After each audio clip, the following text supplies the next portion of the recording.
الحمد للہ رب العالمین والصلاة والسلام علی سید الانبیاء والمرسلین اما بعد فاعوذ باللہ من الشیطان الرجیم بسم اللہ الرحمن الرحیم۔ سبق نمبر 86 نزہۃ القاری شرح صحیح البخاری، جلد نمبر 5۔ اس میں انشاء اللہ تعالی حدیث نمبر 2267 2267 سے انشاء اللہ تعالی آغاز کریں گے۔ کتاب التفسیر کا جو انداز ہے نا وہ تھوڑا مختلف ہے۔ اس میں اصل میں کیا ہے، ہر صورت کے حوالے سے اس کا شان نزول بیان کیا جاتا ہے کہ یہ مکی ہے یا مدنی ہے، پھر اس میں استعمال ہونے والے مختلف الفاظ پر امام بخاری علیہ رحمہ کلام فرماتے ہیں اور مفسرین کے اختلافات کو ذکر فرماتے ہیں۔ تو اصل تو اس کا یہ ہے کہ ایک لفظ کے کتنے معانی مفسرین نے بیان کیے اور کون سی آیت مبارکہ کی کیا تفسیر ہے اور اس میں کیا تفصیلات ہیں، مگر چونکہ ہم اللہ تعالیٰ کے فضل و کرم سے جیسا کہ آپ جانتے ہیں قرآن پاک کا ترجمہ کنز الایمان اور تفسیر خزائن العرفان بالاستیاب مکمل پڑھ رہے ہیں، اس لیے ہم یہ جو مطلب مختلف الفاظ کے معانی یہاں پر نہیں دیکھ رہے، صرف جو احادیث مبارکہ ذکر کی گئی ہیں ان کو ریکارڈ کر رہے ہیں۔ تو یہ بات آپ نے ہمیشہ ذہن میں رکھنی ہے کہ کتاب التفسیر کا اصل مقصد ہے مختلف الفاظ اور مختلف آیات کی تفسیر۔ حضرت ابن عباس نے کہا کہ عیینہ بن حسین بن حذیفہ آئے اور اپنے بھتیجے حر بن قیس کے یہاں ٹھہرے، اور حر ان لوگوں سے تھے جنہیں حضرت عمر اپنے قریب رکھتے تھے، اور قرہ حضرت عمر کی مجلسوں اور مشاورت کے افراد تھے، ادھیڑ عمر کے ہوں یا جوان۔ عیینہ نے اپنے بھتیجے سے کہا تمہاری ان امیر کے یہاں عزت ہے تو میرے لیے حاضری کی ان سے اجازت طلب کرو۔ حر نے کہا میں تمہارے لیے اجازت طلب کروں گا۔ ابن عباس نے کہا کہ حر نے عیینہ کے لیے اجازت طلب کی، حضرت عمر نے اجازت دے دی۔ جب عیینہ حضرت عمر کے جہاں حاضر ہوا تو اس نے کہا ہی اے ابن خطاب، تم ہمیں زیادہ نہیں دیتے اور ہمارے درمیان انصاف سے فیصلہ نہیں کرتے۔ اس پر حضرت عمر کو جلال آ گیا اور اسے سزا دینے کا ارادہ فرما لیا۔ اس پر حر نے عرض کیا اے امیر المومنین، اللہ تعالیٰ نے اپنے نبی سے فرمایا عفو لو اور بھلائی کا حکم کرو اور جاہلوں سے درگزر کرو، بے شک یہ جاہلوں میں سے ہے۔ بخدا حضرت عمر آگے نہیں بڑھے۔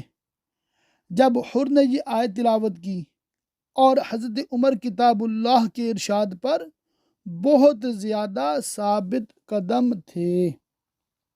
اس کی تشریح میں ہے ہی کلمہ زجر ہے۔ آیا کریمہ میں عفو کی 3 تفسیریں مروی ہیں۔ ایک یہ کہ لوگوں کے ظاہر اخلاق اعمال کے لحاظ سے ان پر حکم لگاؤ، ان کے اندرونی حالات میں قرید نہ کرو، اور ایک یہ کہ لوگوں کی اموال سے جو فاضل ہے وہ لو۔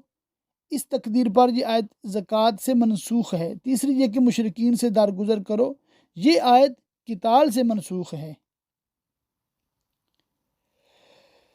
اس کے بعد حدیث پاک ہے، حضرت ابن زبیر رضی اللہ عنہ سے روایت ہے کہ آیا کریمہ خذ العفو وامر بالعرف لوگوں کے اخلاق ہی کے بارے میں نازل ہوئی۔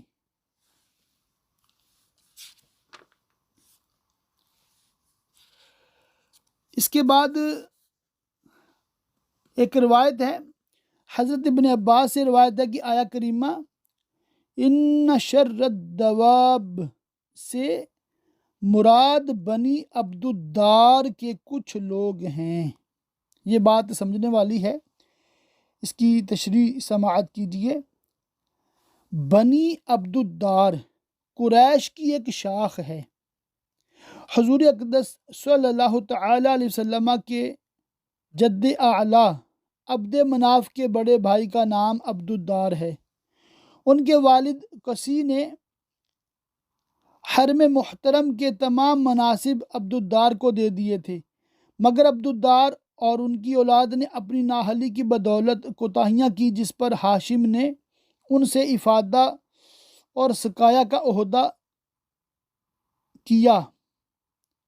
اس طرح دونوں میں ایک چشمک چلی آ رہی تھی۔ حضور اقدس صلی اللہ تعالی علیہ وسلم کی مخالفین میں بنی عبدالدار سب سے نمایاں تھے۔ جنگ احد میں قریش کے دستور کے مطابق مشرکین کا جھنڈا بنی عبدالدار سورما اٹھائے ہوئے تھے، جو یکے بعد دیگرے سب قتل کر دیے گئے۔ ان کو گونگے اس لیے کہا گیا کہ یہ حق نہیں بولتے، اور بہرے اس لیے کہا گیا کہ حق بات سن کر قبول نہیں کرتے، گویا سنتے ہی نہیں۔ ان کو تمام چوپایوں سے بدتر اس لیے کہا گیا کہ دیگر چوپائے اللہ کے مطیع اور فرما بردار ہیں بخلاف ان کے۔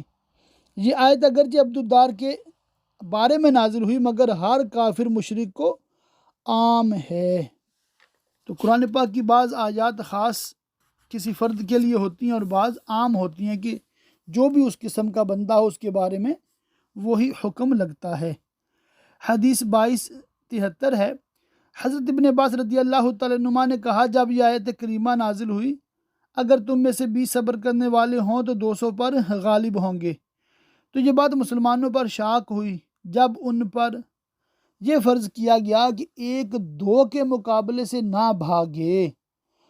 تو اس کے بعد تخفیف آئی، فرمایا اب اللہ نے تم سے تخفیف کی اور جان لیا کہ تم میں کمزوری ہے، اب اگر تم میں 100 صبر کرنے والے ہوں تو 200 پر غالب ہوں گے۔ ابن عباس نے فرمایا جب اللہ نے عدد میں تخفیف کر دی تو صبر میں اتنی مقدار میں تخفیف کر دی۔ مطلب یہ ہے کہ جو آیہ کریمہ میں نازل ہوا، یہ روایت اس پر نص ہے کہ آیہ کریمہ میں جو عدد مذکور ہے اس سے مراد تناسب ہے، یعنی اس لیے اب ایک مسلمان کے مقابلے پر 2 کافر ہوں تو مسلمان کو راہ فرار اختیار کرنا جائز نہیں۔ ایک اور روایت ہے 2275، ابن ابی ملیکہ نے کہا کہ عبداللہ بن عباس اور عبداللہ بن زبیر کے درمیان کچھ بات تھی، تو میں ابن عباس کے پاس صبح کو گیا۔ میں نے کہا کیا آپ ابن زبیر سے لڑنا چاہتے ہیں اور اللہ کے حرم کو حلال کرنا چاہتے ہیں؟ تو انہوں نے فرمایا اللہ کی پناہ، بے شک اللہ نے ابن زبیر اور بنی امیہ کے لیے یہ لکھ دیا ہے کہ وہ اسے حلال کریں، اور میں بخدا اسے کبھی بھی حلال نہیں کروں گا۔ ابن عباس نے کہا کہ لوگوں نے مجھ سے کہا ابن زبیر کی بیعت کر لیجئے، تو میں نے کہا یہ چیز ان سے کچھ دور نہیں، ان کے باپ نبی صلی اللہ تعالی علیہ وسلم کی حواری ہیں۔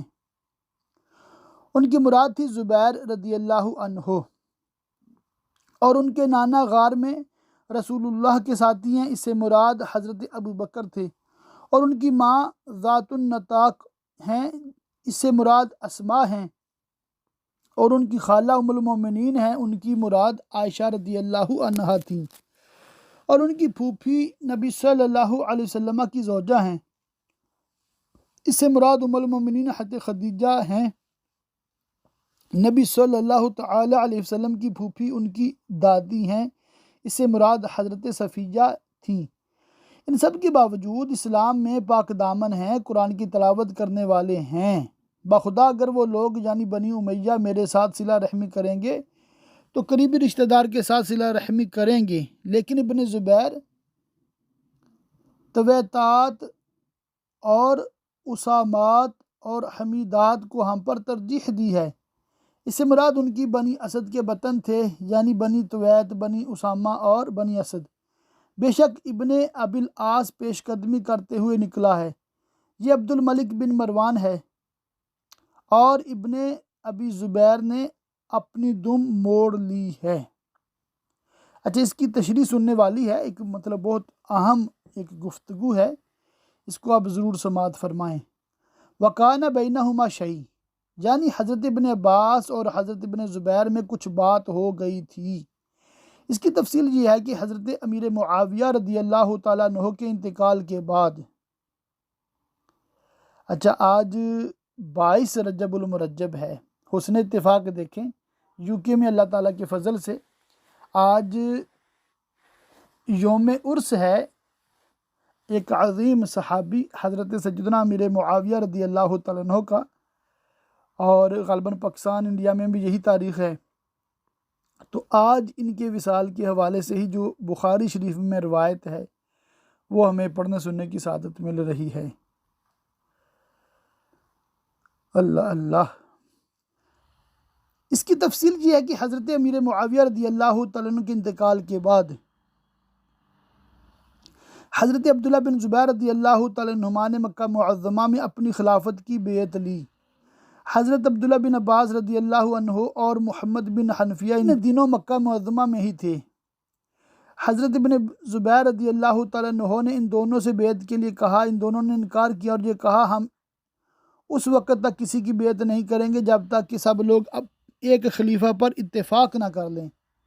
اس پر حضرت ابن زبیر رضی اللہ تعالیٰ عنہ نے ان دونوں پر سختی کی جہاں تک کہ ان کا محاصرہ کر لیا۔ اس کی خبر جب مختار بن ابی عبید ثقفی کو ہوئی تو لشکر بھیج کر ان دونوں حضرات کو محاصرے سے نکالا۔ مختار نے ان دونوں بزرگوں سے حضرت ابن زبیر سے لڑنے کی اجازت مانگی، ان دونوں نے منع کر دیا اور یہ لوگ طائف چلے گئے۔ حضرت عبداللہ بن عباس رضی اللہ تعالیٰ عنہما طائف ہی میں رہ گئے اور وہیں وصال فرمایا۔ ان کا مزار پاک بھی طائف ہی میں ہے۔ اور محمد بن حنیفہ یا محمد بن حنفیہ طائف سے ادوی پہاڑ میں چلے گئے جو ینبوع میں ہے، پھر وہاں سے شام میں ایلا چلے گئے اور وہیں ان کا وصال ہوا۔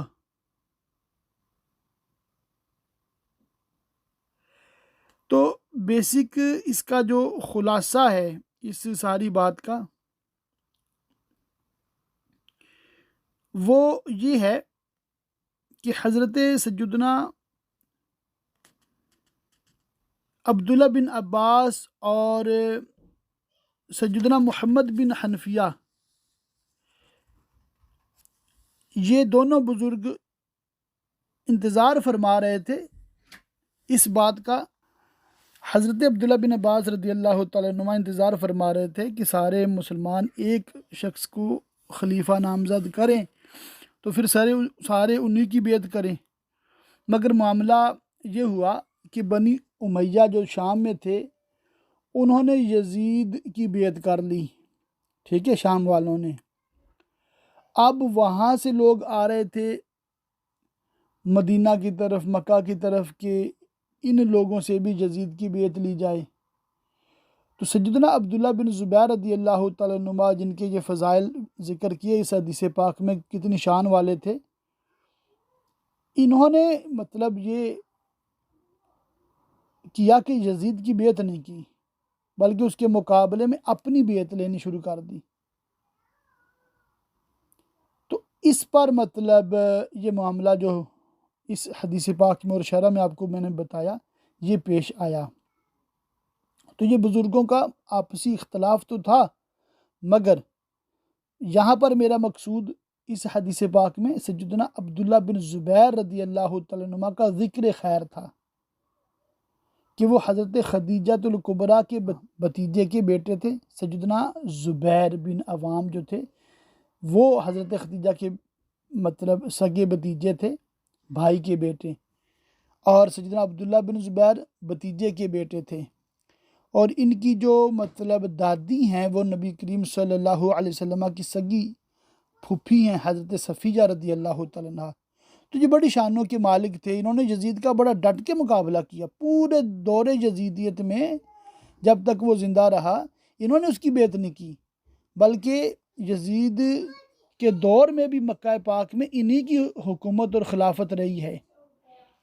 اور بعد میں کیا ہوا ہے تو یزید کے دور میں تو ان کی مکہ پاک میں اور گرد و نواح میں حکومت رہی ہے، اور یزید پلید کے مرنے کے بعد تو پھر ان کی حکومت اور وسیع ہوئی، یہاں تک کہ عراق، جہاں پر عبید اللہ ابن زیاد تھا، وہاں پر انہوں نے مطلب اپنی حکومت قائم کی، اس کو ختم کیا، اور بڑے ایک وسیع علاقے پر انہوں نے مسلمانوں کی مطلب حکمرانی سنبھالی۔ پھر بعد میں عبد الملک بن مروان آیا اور پھر ان کو شکست ہوئی، شہید ہوئے، تو پھر اس نے اپنا وہ ساری حکومت اپنی قائم کر لی پورے علاقے میں، اور پوری مسلم ورلڈ مطلب مکہ، مدینہ، حجاز مقدس اور عراق وغیرہ اور یہ سارے علاقے شام پھر ایک خلیفہ کے انڈر ہو گئے۔ تو وہ پھر تقریباً 70-80 سال سلسلہ یکے بعد دیگرے بنی امیہ میں چلتا رہا۔ پھر سیدنا عبداللہ بن عباس رضی اللہ تعالیٰ عنہ کی اولاد میں سے لوگوں نے کوشش فرمائی اور حکومت انہوں نے سنبھال لی۔ پھر خلافت عباسیہ کا دور شروع ہوا، اور یہ آگے پھر 600-700 سال چلتا رہا، بلکہ جو ترک تھے خلافت عثمانیہ، ان کے دور حکومت میں حکومت تو ان کے پاس تھی، مگر یہ بھی خلیفۃ المسلمین جو بنو عباس میں سے تھے، عباسی خلیفہ تھے، ان سے اجازت لے کر حکومت کرتے تھے، اور اپنے آپ کو خلیفہ نہیں بلکہ سلطان کہلاتے تھے۔ پھر بعد میں ان میں بھی کچھ نااہل آئے، انہوں نے خلیفہ کو بالکل چھوڑ دیا، جس کی وجہ سے پھر مزید فتنے پیدا ہوئے، اور الائمۃ من القریش والی جو روایت ہے کہ جو بھی مسلمانوں کا خلیفہ ہوگا قریش میں سے ہوگا، تو ترک کیسے ہو سکتے ہیں خلیفہ؟ تو یہ پھر مزید مسائل بنے، اور پھر غیر مسلموں کی سازشیں، جس نے پھر سلطنت عثمانیہ کو ٹکڑے ٹکڑے کر دیا، اور سارے اسلامی ملکوں کا جو اتحاد ہے وہ ختم ہو گیا، اور آج آپ کے سامنے ہے کہ ایک ایک ملک ہے، اور اپنا بھی مطلب دفاع نہیں کر سکتے، اپنی حفاظت نہیں کر سکتے، اور بالکل بے یار و مددگار اور اغیار کے ہاتھوں مطلب بکے ہوئے ہیں۔ اللہ پاک مسلمانوں کو دوبارہ متحد فرمائے اور خلافت کی برکتیں نصیب ہوں۔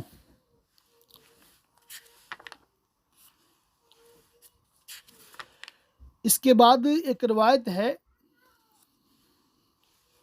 حضرت زید بن ثابت انصاری رضی اللہ تعالیٰ عنہ نے کہا کہ اور یہ ان لوگوں میں سے تھے جو عہد رسالت میں وحی لکھتے تھے کہ ابو بکر نے اہل یمامہ کے قتل کے موقع پر مجھے بلایا، اور ان کے پاس عمر بھی تھے۔ ابو بکر نے کہا، عمر میرے پاس آئے ہیں اور کہہ رہے ہیں کہ یمامہ کی جنگ میں بہت لوگ قتل ہو گئے، میں ڈرتا ہوں کہ کہیں مختلف جنگوں میں قرہ اسی طرح ہوتے رہے، شہید ہوتے رہے، تو قرآن کریم کا بہت سا حصہ ضائع ہو جائے گا۔ اب یہی ضروری ہے کہ تم لوگ قرآن کو جمع کرو، اور میری رائے قرآن جمع کرنے کی ہے۔ ابو بکر نے عمر سے کہا، میں وہ کام کیسے کروں جو رسول اللہ صلی اللہ علیہ وسلم نے نہیں کیا؟ اس پر عمر نے کہا، بخدا یہ بہتر ہے۔ عمر مسلسل میں اپنی بات کہتے رہے، یہاں تک کہ اللہ نے اس کے لیے میرے سینے کو کھول دیا، اور میری رائے بھی وہی ہے جو عمر کی ہے۔ اور عمر وہاں بیٹھے تھے، کچھ بول نہیں رہے تھے۔ ابو بکر نے مجھ سے کہا، تم جوان ذہین ہو اور ہم تم کو متہم نہیں جانتے، اور تم رسول اللہ صلی اللہ علیہ وسلم کے لیے وحی لکھتے تھے۔ قرآن کو تلاش کرو اور جمع کرو، بخدا اگر وہ مجھے کسی پہاڑ کے ہٹانے کا حکم دیتے تو قرآن جمع کرنے سے بھاری نہ ہوتا۔ میں نے کہا، آپ صاحبان ایسا کام کیوں کرتے ہیں جس کو نبی صلی اللہ علیہ وسلم نے نہیں کیا؟ اس پر ابو بکر نے کہا، یہ بخدا بہتر ہے۔ میں ان سے بار بار اپنی بات دہراتا رہا، یہاں تک کہ اللہ تعالیٰ نے اس کام کے لیے مجھے انشراح صدر عطا فرمایا، جس کے لیے ابو بکر عمر کو انشراح صدر عطا فرمایا تھا۔ اور میں اٹھا، میں نے قرآن کو تلاش کیا، میں قرآن کو کپڑوں کے ٹکڑوں اور شانے کی ہڈیوں اور کھجور کی شاخوں اور لوگوں کے سینے سے جمع کرنے لگا، یہاں تک کہ میں نے سورہ توبہ کی اخیر 2 آیتیں حذیمہ انصاری کے پاس پایا، ان کے علاوہ کسی اور کے پاس نہیں پایا۔ لقد جاءکم رسول من انفسکم سے آخر تک میرے لکھے ہوئے صحیفے ابو بکر کی زندگی بھر ان کے پاس رہا، یہاں تک کہ اللہ نے ان کو وفات دی، پھر عمر کے پاس رہا یہاں تک کہ اللہ نے ان کو وفات دی، پھر ام المومنین حضرت حفصہ کے پاس رہا، حضرت ابن شہاب زہری ہی سے بطریق موسیٰ جو روایت ہے اس میں حزیمہ کے بجائے ابو حزیمہ ہے، تیسری روایت میں شک ہے کہ حزیمہ ہے یا ابو حزیمہ۔ تو اس کی تشریح میں لکھا ہے کہ اس سے مراد ابو حزیمہ انصاری ہی ہیں۔ تو یہ قرآن پاک کو کس طرح جمع کیا گیا، یہ مطلب اس حدیث پاک میں ہمیں جو سیکھنے اور سمجھنے کو ملا ہے۔ پھر بعد میں سیدنا عثمان غنی رضی اللہ تعالیٰ عنہ نے جو قرآن پاک جمع تھا اس کو قریش کی قراءت پر جمع کر دیا، اکٹھا کر دیا لوگوں کو۔ اس سے پہلے لوگ مختلف طریقوں سے پڑھتے تھے، تو اس نسبت سے سیدنا عثمان غنی رضی اللہ تعالیٰ عنہ کو جامع القرآن بھی لقب دیا گیا ہے۔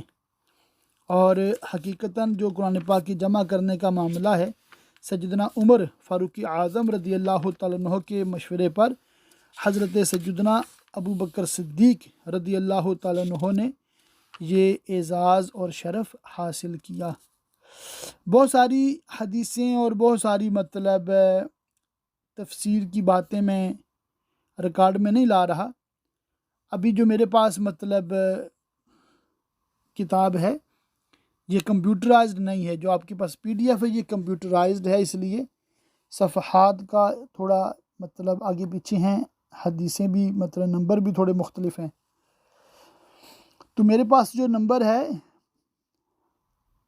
2287، باب ہے قولہ ولا تجہر بصلاتک ولا تخافت بہا، یہ انشاءاللہ تعالیٰ بتاتا ہوں آپ کو۔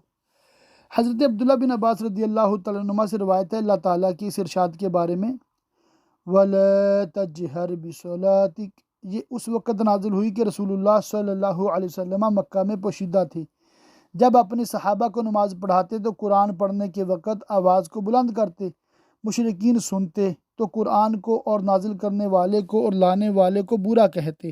اس پر اللہ تعالیٰ نے اپنے نبی صلی اللہ تعالیٰ علیہ وسلم سے فرمایا کہ نماز نہ بہت آواز سے پڑھو، یعنی نماز میں قرآن کہ مشرکین سنیں اور قرآن کو برا کہیں، اور نہ بالکل آہستہ کہ صحابہ سن نہ سکیں، دونوں کے درمیان میں پڑھو۔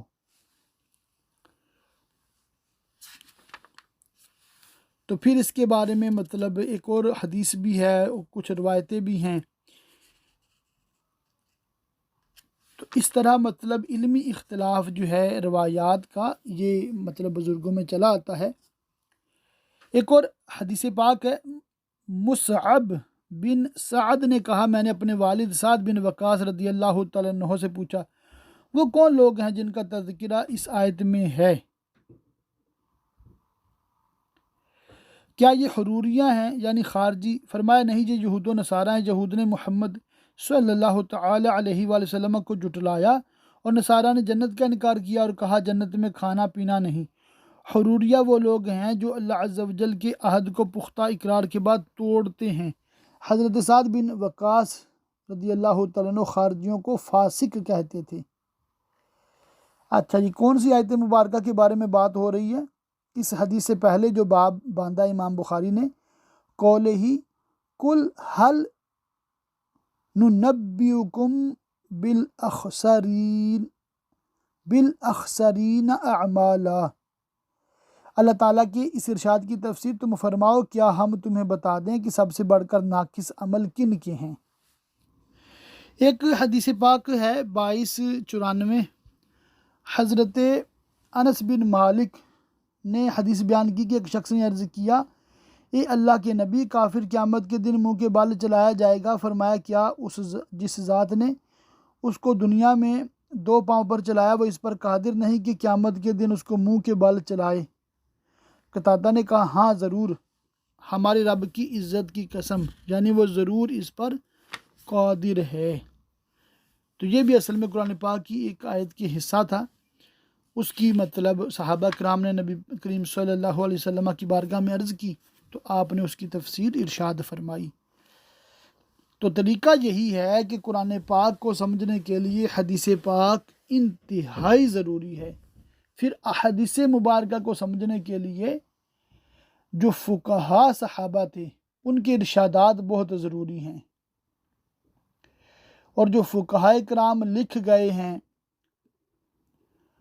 تو اس کو سمجھنے کے لیے ہمارے دور کے جیسے مطلب بڑے سنی حنفی بریلوی علماء ہیں، ان کے ارشادات پہ اور فتویٰ جات پہ عمل کرنا یہ بہت ضروری ہے۔ جو بندہ اس ترتیب سے چلتا ہے اس کو صحیح دین کا اور بزرگوں کا فیضان نصیب ہوتا ہے، اور جو بندہ اس سارے مطلب چین کو توڑ کر ڈائریکٹ قرآن کو یا حدیث کو سمجھنے کی کوشش کرتا ہے وہ اکثر صورت میں گمراہ ہوتا ہے۔ اللہ پاک ہمیں ایسی گمراہی سے بچائے اور ہم بزرگوں کے دامن سے جڑے رہیں۔ ایک باب ہے ادعوہم لآبائہم، یعنی منہ بولے جو بیٹے ہوتے ہیں ان کو حقیقی باپ کی طرف نسبت کر کے پکارو۔ حضرت عبداللہ بن عمر رضی اللہ تعالیٰ عنہ سے روایت ہے کہ ہم لوگ رسول اللہ صلی اللہ تعالیٰ علیہ وسلم کی آزاد کردہ غلام حضرت زید بن حارثہ کو زید بن محمد کہہ کر پکارتے، یہاں تک کہ یہ آیت کریمہ نازل ہوئی، انہیں ان کے باپوں کی طرف نسبت کر کے پکارو، یہ اللہ کے نزدیک زیادہ ٹھیک ہے۔ تو اڈاپٹڈ چائلڈ جو ہوتا ہے نا اس کو نسبت اس کے باپ کی طرف ہی کرنی ہے، اس کو بھی بتانا ہے، لوگوں کو بھی بتانا، اور اپنے حقیقی باپ کا ہمیشہ وہ وارث رہے گا۔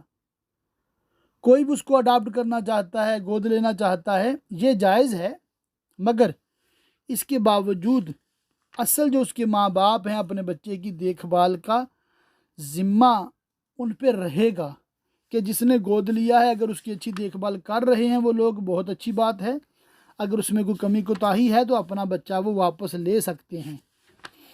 تو اسی طرح اس کا جو مطلب شناختی کارڈ آج کل ہوتا ہے یا پاسپورٹ یا جو بھی جہاں بھی ہے تو اصل باپ کا ہی نام اس میں لکھنا ہے، یا اگر نہ لکھنا چاہیں تو بطور سرپرست یا گارڈین کے اس باپ کا نام لکھا جا سکتا ہے جو اس کو پال رہا ہے، حقیقتاً وہ باپ نہیں ہے، اور اس کو میں تو یوں سمجھتا ہوں کہ باپ کہنا بھی نہیں چاہیے کیونکہ منع ہے، تو اس کو انکل کا نام دیا جائے۔ ایک حدیث پاک ہے حضرت ابن عباس رضی اللہ تعالیٰ عنہ سے روایت ہے کہ کچھ مشرک ایسے تھے جنہوں نے قتل کیا تھا اور بہت کیا تھا، اور زنا کیا تھا اور بہت کیا تھا۔ یہ لوگ محمد صلی اللہ تعالیٰ علیہ وسلم کی خدمت میں حاضر ہوئے اور کہا آپ جو فرماتے ہیں اور جس کی دعوت دیتے ہیں اچھا ہے، اگر آپ یہ بتائیں کہ ہم نے جو کچھ کیا ہے اس لیے کفارہ ہو جائے گا، تو اس پر یہ آیت کریمہ نازل ہوئی۔ جو لوگ اللہ کے ساتھ کسی اور معبود کو نہیں پکارتے اور نہ اس جان کو قتل کرنے میں جس کی اللہ نے حرمت رکھی ہے مگر حق کے ساتھ، اور زنا نہیں کرتے، اور یہ آیت کریمہ نازل ہوئی، اے میرے وہ بندو جنہوں نے اپنی جانوں پر ظلم کیا اللہ کی رحمت سے مایوس نہ ہو۔ تو اس میں مطلب ہمیں یہ سیکھنے اور سمجھنے کو ملا ہے کہ یہ اللہ تعالیٰ کی رحمت ہے کہ بندہ جب سچے دل سے اسلام قبول کرتا ہے تو چاہے حالت کفر میں جتنے بھی گناہ کیے ہوں سارے اللہ تعالیٰ مٹا دیتا ہے۔ حدیث ہے 2305، حضرت ابو ہریرہ رضی اللہ تعالیٰ عنہ نے کہا کہ میں نے رسول اللہ صلی اللہ تعالیٰ علیہ وسلم کو فرماتے ہوئے سنا، قیامت کے دن اللہ تعالیٰ زمین کو مٹھی میں لے لے گا اپنی شان کے مطابق، اور آسمانوں کو لپیٹ دے گا، پھر فرمائے گا میں بادشاہ ہوں، کہاں ہیں زمین کے بادشاہ۔ تو یہاں پر جو لفظ مٹھی ہے نا یہ اصل میں یوں ہے کہ اللہ تعالیٰ کے قبضہ قدرت میں ہوگی ہر چیز۔ ویسے تو اللہ تعالیٰ ہماری طرح مٹھی سے پاک ہے، جسم سے پاک ہے۔ اس کی تشریح اور اس کی تفسیر بارہا میں نے عرض کی ہے مختلف لیسنز میں۔ بالکل آخری روایت ہے آج کی، میں نے ابو ہریرہ رضی اللہ تعالیٰ عنہ سے سنا، وہ نبی صلی اللہ تعالیٰ علیہ وآلہ وسلم سے روایت کرتے ہیں کہ فرمایا دونوں سور پھونکنے کے درمیان 40 ہے۔ لوگوں نے کہا اے ابو ہریرہ 40 دن؟ وہ فرماتے ہیں میں نے انکار کر دیا۔ لوگوں نے کہا 40 سال؟ تو انہوں نے کہا میں نے انکار کر دیا۔ اس نے کہا 40 مہینہ؟ انہوں نے کہا میں نے انکار کر دیا۔ اور انسان کے جسم کی ہر چیز گل جائے گی مگر اس کے ریڑھ کی ہڈی کے باریک اجزاء، اسی پر دوبارہ اس کے جسم کی تخلیق ہوگی۔ عجب الذنب جو ہے اس کے بارے میں انشاءاللہ تعالیٰ پڑھ کے سناتا ہوں۔ ابن ابی الدنیا نے کتاب البعث میں حضرت ابو سعید خدری رضی اللہ تعالیٰ عنہ سے روایت کیا، پوچھا کہ یا رسول اللہ عجب کیا ہے؟ فرمایا رائی کے دانے کے مثل۔ مسلم میں حضرت ابو ہریرہ رضی اللہ تعالیٰ عنہ سے مروی ہے کہ انسان کی ایک ہڈی ہے جسے کبھی بھی زمین نہیں کھاتی، اسی پر قیامت کے دن انسان کا جسم بنے گا۔ لوگوں نے عرض کیا کون سی ہڈی ہے وہ؟ فرمایا عجب الذنب۔ حاصل یہ نکلا کہ انسان کی ریڑھ کی ہڈی میں کچھ باریک باریک بہت چھوٹے اجزاء ہوتے ہیں جو باقی رہ جائیں گے، نہ گلیں گے نہ سڑیں گے، اسی پر انسان کی دوبارہ خلقت ہوگی۔ اس کے بعد سورہ حامیم السجدہ، اس کے مختلف آیات کے حوالے سے تفاسیر درج کی گئی ہیں، اور جہاں پر آج کے سبق کا اختتام ہوا۔ اللہ پاک کی بارگاہ میں دعا کہ اللہ پاک ہمیں خوب علم دین سیکھنے، سمجھنے، یاد رکھنے، عمل کرنے اور دوسروں تک پہنچاتے رہنے کی توفیق رفیق مرحمت فرمائے۔ آمین بجاہ النبی الامین وصلی اللہ تعالی علیہ وآلہ وصحبہ وبارک وسلم۔